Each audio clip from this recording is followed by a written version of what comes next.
धर्म साधना परिवार के सभी सदस्यों को महाशिवरात्रि की मंगल शुभकामनाएं। भगवान शिव और माता पार्वती की कृपा सदैव आप और आपके समस्त परिवार पर बनी रहे।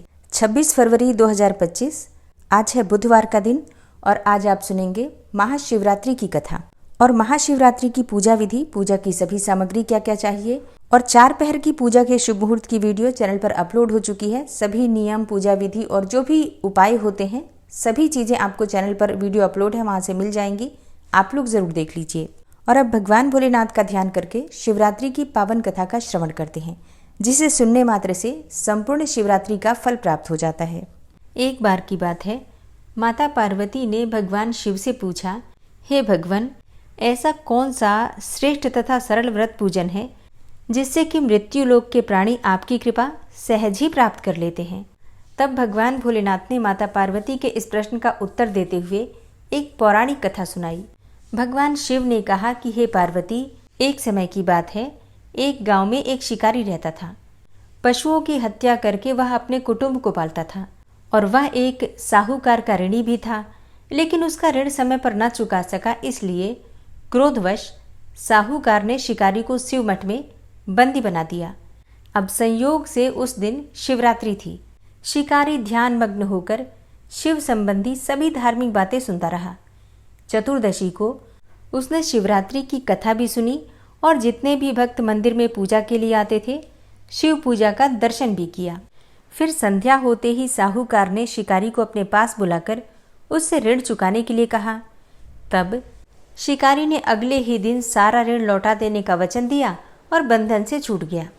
फिर जैसी कि उसकी प्रतिदिन की दिनचर्या थी कि वो शाम के समय जंगल में शिकार के लिए जाता था, तो प्रतिदिन की दिनचर्या की भांति वह जंगल में शिकार के लिए निकला। लेकिन दिन भर बंदी गृह में रहने के कारण भूख और प्यास से बहुत व्याकुल था।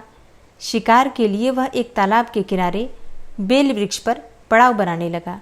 उसी बेल वृक्ष के नीचे एक शिवलिंग था जो बिल्व पत्रों से ढका हुआ था। शिकारी को उसका पता नहीं चला। फिर पड़ाव बनाते समय उसने जो टहनियाँ तोड़ी वे संयोग से शिवलिंग पर गिरी। इस प्रकार दिन भर भूखे प्यासे शिकारी का व्रत भी हो गया और शिवलिंग पर बिल्वपत्र भी चढ़ गए। फिर एक पहर रात्रि बीत जाने पर एक गर्भिणी मृगी तालाब पर पानी पीने पहुंची। शिकारी ने धनुष पर तीर चढ़ाकर जो ही प्रत्यंचा खींची, मृगी बोली कि मैं तो गर्भिणी हूँ, शीघ्र ही प्रसव करूँगी। तुम क्या एक साथ 2 जीवों की हत्या करोगे? ये ठीक नहीं है। मैं अपने बच्चे को जन्म देकर शीघ्र ही तुम्हारे सामने प्रस्तुत हो जाऊंगी, तब तुम मुझे मार लेना। शिकारी ने प्रत्यंचा ढीली कर दी और मृगी झाड़ियों में लुप्त हो गई। कुछ ही देर बाद एक मृगी उधर से फिर निकली। अब तो शिकारी की प्रसन्नता का ठिकाना न रहा। समीप आने पर उसने धनुष पर बाण चढ़ाया। तब उसे देखकर मृगी ने विनम्रतापूर्वक निवेदन किया कि हे पारधी, मैं थोड़ी ही देर पहले ऋतु से निवृत्त हुई हूँ, कामातुर विरहिणी हूँ, अपने प्रिय की खोज में भटक रही हूँ। मैं अपने पति से मिलकर शीघ्र ही तुम्हारे पास आ जाऊंगी। शिकारी ने उसे भी जाने दिया। अब 2 बार शिकार को खोकर उसका माथा ठनका कि अब क्या किया जाए। इसी चिंता में रात्रि का आखिरी पहर भी बीत रहा था।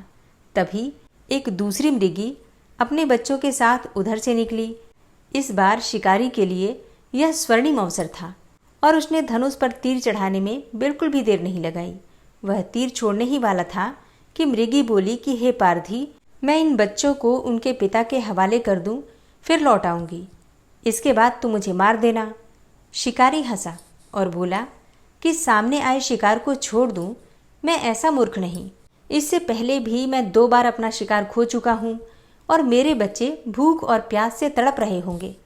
उत्तर में मृगी ने फिर कहा कि जैसे तुम्हें अपने बच्चों की ममता सता रही है, ठीक वैसे ही मुझे भी।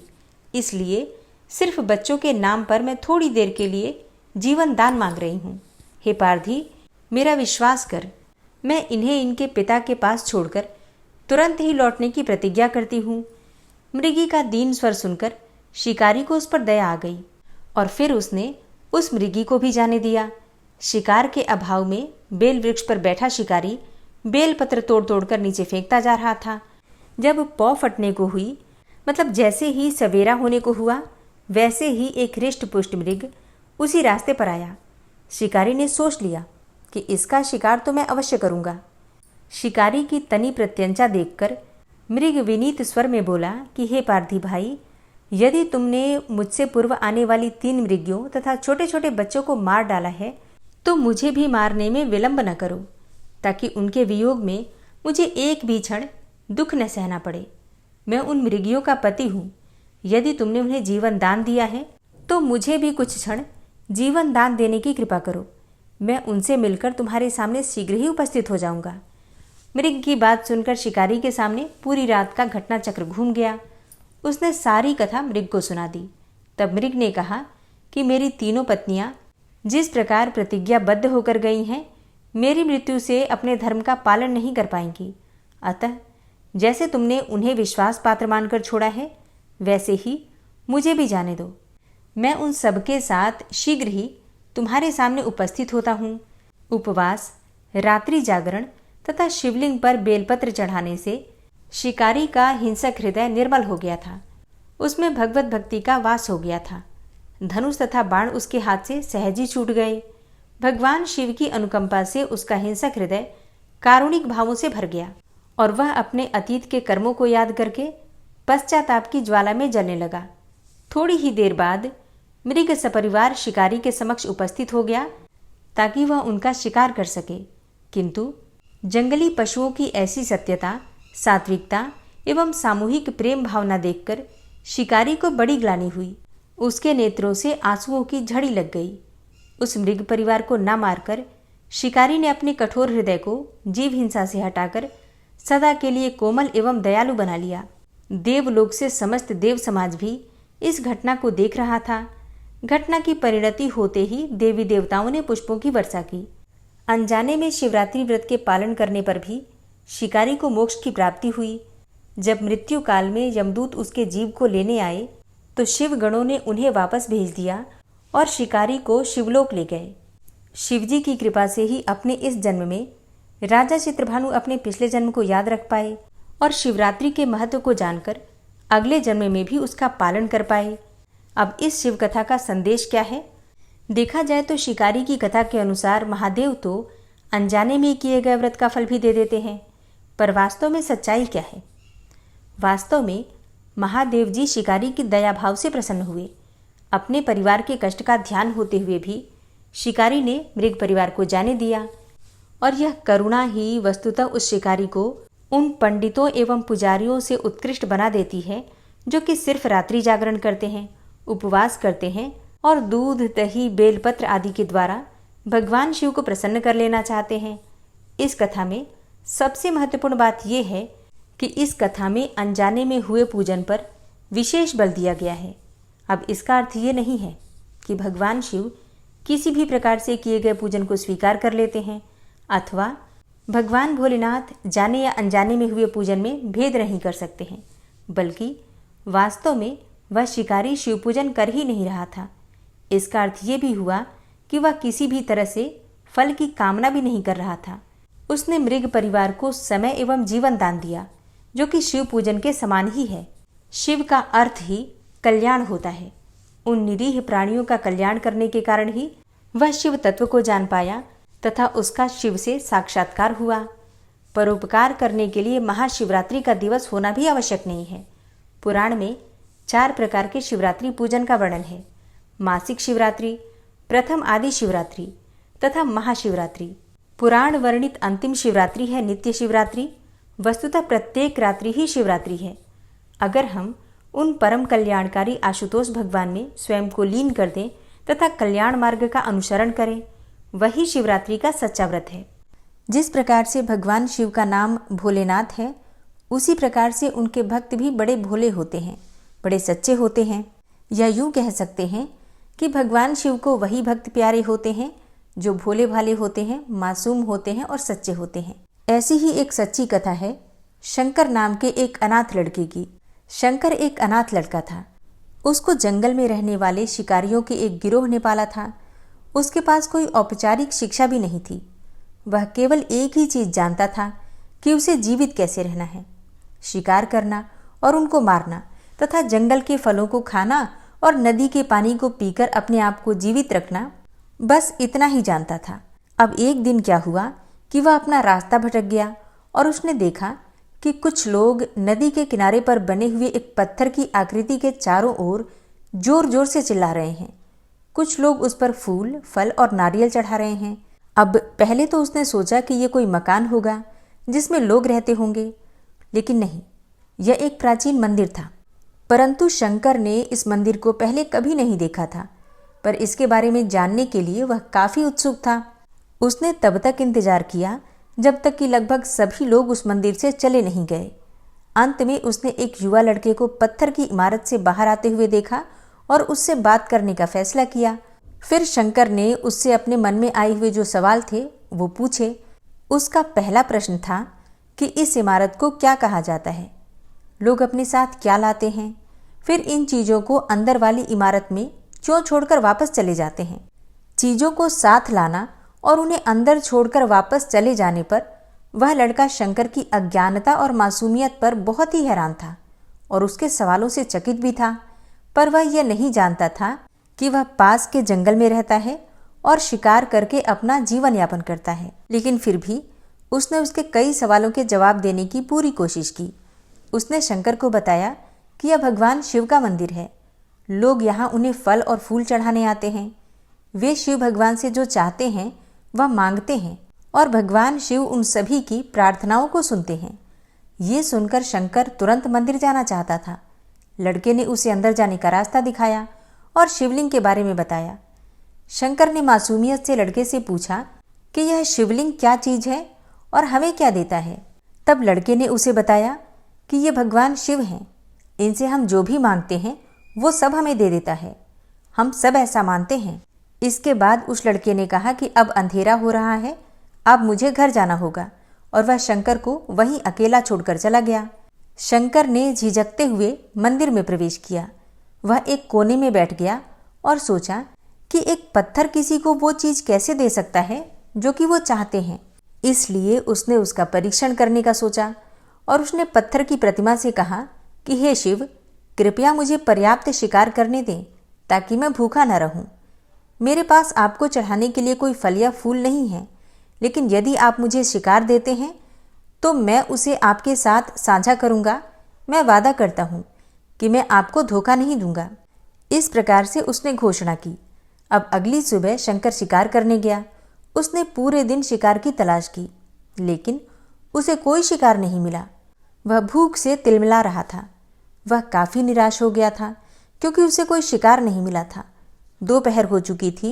अब उसे लगने लगा कि मंदिर के लड़के ने उससे झूठ बोला था। फिर भी उसने शिकार जारी रखा।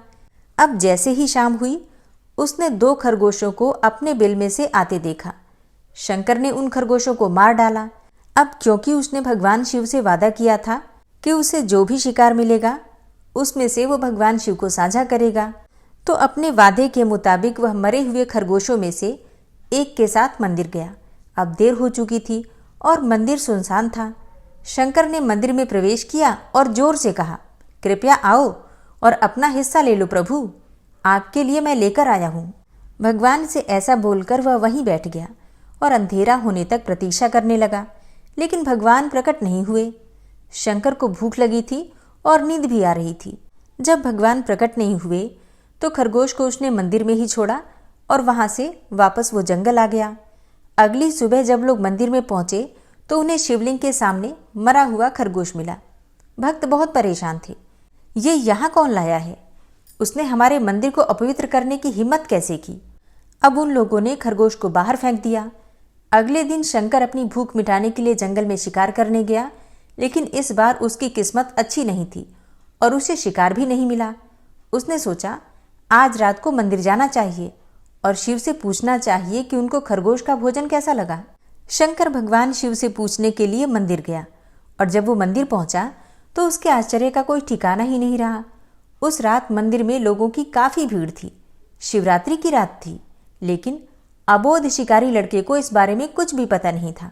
शंकर ने चारों ओर देखा और उस युवा लड़के को देखा जिसने उसको मंदिर के अंदर शिव से प्रार्थना करने के लिए कहा था। अब क्योंकि उसे इतने सारे लोगों के आसपास रहने की आदत नहीं थी, उसने वहीं रुकने का फैसला किया और पास के एक बेल के पेड़ पर चढ़ गया। अब वहां पेड़ पर उसे काफी समय बिताना पड़ा और समय बिताने के लिए उसने पेड़ से पत्ते तोड़कर जमीन पर फेंकना शुरू कर दिया। उसे अज्ञात पेड़ के नीचे एक छोटा सा शिवलिंग था जिसकी पूजा लंबे समय से की ही नहीं गई थी। शंकर के द्वारा फेंके गए बेल के पत्ते उसी शिवलिंग पर गिर रहे थे। शंकर भजनों से मंत्रमुग्ध हो गया था और धीरे धीरे साथ साथ गाना और पंचाक्षरी मंत्र का जाप करना भी शुरू कर दिया था। रात भोर में बदल गई और सभी भक्त मंदिर से चले गए। शंकर पेड़ से उतरा और मंदिर में प्रवेश किया। अब उसने देखा कि शिवलिंग की आंखों पर लाल निशान थे। वे निशान कुमकुम से थे जो लोगों ने चढ़ाए थे, लेकिन शंकर को यकीन था कि शिव को उनकी आंखों में परेशानी हो रही है। अब उसके अनुसार भगवान शिव काफ़ी कष्ट में थे क्योंकि उनकी आंखों में कुछ कष्ट हो रहा था। उसने भी वो दुख महसूस किया। उसके मन में भगवान शिव के लिए काफ़ी दुख हुआ। अब शंकर भगवान शिव की मदद करना चाहता था। उसने सोचा कि भगवान शिव यहाँ जंगल में अकेले रहते हैं और बीमार होने पर उनकी देखभाल करने वाला भी कोई नहीं है। जब तक भक्त उनसे मिलने नहीं आते तब तक उन्हें भोजन भी नहीं मिलता है। और फिर शंकर ने एक रात पहले भक्तों को शिवलिंग पर जल चढ़ाते हुए भी देखा था। तो उसने मन में विचार किया कि प्रभु को ठंड लग रही होगी, शायद वो कांप रहे हैं। उसने सोचा कि आखिरकार वह केवल पत्तियों से ही तो ढके हुए हैं। तो उसने शिव से पूछा कि मेरे स्वामी, मैं आपकी क्या मदद कर सकता हूँ? शायद कुछ खाना या फिर दवा, मैं आपकी सेवा कैसे कर सकता हूँ? शिव ने उसे कोई उत्तर नहीं दिया। अब शंकर ने सोचा कि भगवान वास्तव में बहुत बीमार हैं, क्योंकि अब तो वो उत्तर देने में भी असमर्थ हैं। अब तो वो तुरंत ही जंगल में गया और कुछ औषधीय जड़ी बूटियों को लेकर आया और लाल निशान पर उनका लेप लगाया, लेकिन कुछ नहीं हुआ। उसने कहा, लगता है कि ये अंधे हो गए हैं। मुझे प्रभु को अपनी एक आंख दे देनी चाहिए ताकि वह ठीक हो जाएं। यह निश्चित रूप से उन्हें खुश कर देगा। अब उसका दिल पवित्र था। उसने वहां शिव के हाथ में रखे हुए त्रिशूल को उठाया और त्रिशूल को अपनी दाहिनी आंख की ओर ले गया और अपनी आंख को निकालने का प्रयत्न किया। शंकर अनपढ़ था। उसे मंत्रों या पूजा के उचित तरीकों का कोई ज्ञान नहीं था, लेकिन उसकी भक्ति की कोई सीमा नहीं थी। जैसे ही वह अपनी आंख निकालने वाला था, भगवान शिव अपनी पत्नी पार्वती के साथ प्रकट हो गए। उन्होंने पार्वती से कहा कि इस भक्त शंकर ने अनजाने में ही शिवरात्रि पर उपवास किया और बेल के पत्तों से मेरी पूजा भी की है और ये साबित किया कि इसका दिल बहुत साफ है। मैं अपने इस भक्त पर बहुत प्रसन्न हूँ। भगवान शिव ने शंकर से कहा कि तुमने मुझे अपनी मासूमियत के कारण जीत लिया है। प्रभु ने मुस्कुराते हुए कहा कि लोग मुझसे बहुत से वादे करते हैं, हर समय वादे करते ही रहते हैं, लेकिन जैसे ही उन्हें वो चीज़ मिल जाए जो उन्हें चाहिए, वो उनको भूल जाते हैं। दूसरी ओर तुमने मेरे साथ एक सच्चे इंसान की तरह व्यवहार किया और यह वास्तव में बहुत दुर्लभ है। अब से तुम मेरे इस संसार में सबसे बड़े भक्त माने जाओगे और तुम्हारा नाम मेरे साथ सदा जुड़ा ही रहेगा। तुम कई सदियों तक जीवित रहोगे। इस बात को कहकर भगवान शिव व माता पार्वती अंतर्ध्यान हो गए और ऐसा कहा जाता है कि तभी से लोग भगवान शिव के साथ शंकर भी लगाने लगे, मतलब शिव शंकर, ऐसा भगवान शिव को कहा जाता है। भक्ति में सच्चाई, ईमानदारी, समर्पण और श्रद्धा भाव ये अत्यंत आवश्यक है। चाहे आप निष्काम भक्ति करें या सकाम भक्ति करें, भगवान अपने भक्तों की कामनाएं पूर्ण करते हैं, इसमें कोई संशय नहीं है। जिन्हें भौतिक सुखों की कामना है उन्हें भौतिक सुख भी देते हैं और जो मोक्ष चाहते हैं उन्हें मोक्ष भी प्राप्त होता है। लेकिन बात तो तब हो जब हमसे कोई अनजाने में ही ऐसा शुभ कर्म हो जाए जिससे कि भगवान स्वयं ही प्रसन्न हो जाएं और फिर अपनी अविरल भक्ति हमें प्रदान कर दें, तो ये सर्वश्रेष्ठ होगा। इसलिए शुभ कर्म करते रहिए। और कहा जाता है ना, न जाने कौन से गुण पर मुरारी रीझ जाते हैं, न जाने भक्तों की कौन सी बात भगवान को प्रिय लग जाती है। तो आज की कथा आपको कैसी लगी कमेंट बॉक्स में ज़रूर बताइए। अच्छी लगी हो तो लाइक कीजिएगा और अगर संभव हो तो वीडियो को शेयर भी कीजिएगा।